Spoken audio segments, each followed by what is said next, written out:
lot of stuff going on lately. How are you dealing with all the opinions going on about every single social aspect right now? To be quite frank with you, I just exercise, guys, and cook. I cook when I get frustrated. Well, I don't really see it, but okay. so, how do you voice your concerns? No, guys, with all jokes aside, where I think that we're going through really, really rough times here in the States, especially with elections coming up. A lot of people with different opinions clashing with one another, and sadly, things are not getting pretty, right? Everybody is voicing their opinions, and some people want to listen, some others don't want to hear it. Some want to impose their opinions rather than express them. A lot going on, right, Ali? Right. So we wanted to do a video today that was really general to no matter who you are, how old you are, what your status is. If you are living here and you're a local, I mean, how do you deal with this? A lot of kids right now, I think about you guys, even if you're physically in school or not in school, how are you dealing with the difference of opinions in the schoolyard? Or on the schoolyard, which is now a social media schoolyard, or online yard rather, because it's not physical, because it's all social for those that are opting into that. So how are you dealing with that, And then the work aspect. I mean, even with your colleagues, the same thing. You have an online forum at this point. So one of the discussions, the point number one that we were discussing is, you have the freedom of speech. Now, my thing on that was, if you have the freedom of speech, Marlon, what does that mean to you? To me, it means that you can voice your opinion to me, and I'm willing to hear it from you.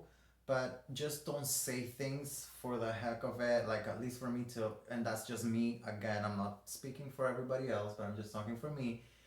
Bring me facts. Like, if you're gonna talk to me about a different point of view that maybe I haven't seen it, sure, I'm receptive to hearing it, but also back it up with facts. Right, and he's speaking from a political point of view, but even in a non-political point of view, if you're talking about something at work or something within your friends or family, whatever that aspect may be, how do you deal with a difference of opinions?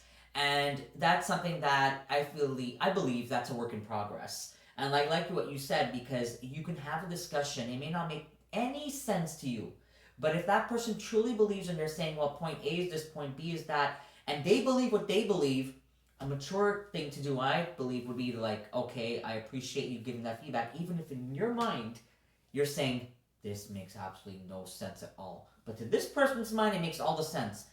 To the sensible thing, I believe, and this happens often, I will be like, okay, I appreciate your explanation. Thank you so much. Have a good rest of your day. It's how you go about it. And that's what something that I feel like we need to like put back into these type of conversations in your online world and all social medias and everywhere, because I feel like the aggression just comes out more now than ever, and all this venting and everything. So try to take this feedback to heart, for the kids, for the colleagues, for the friends, and understand that this is a rough time right now. For he's speaking political, I'm talking about the corona. It's been what a year has been. It's something that we'll never forget. But we're doing this for 4 months now, and clearly, your feedback we've taken it to heart. We appreciate all those views, all those shares, those likes, and this is why we're doing this type of video, because it's been voiced to us that a lot of this is going on right now. And how do we get back to, giving a high five and saying, all right, we got this.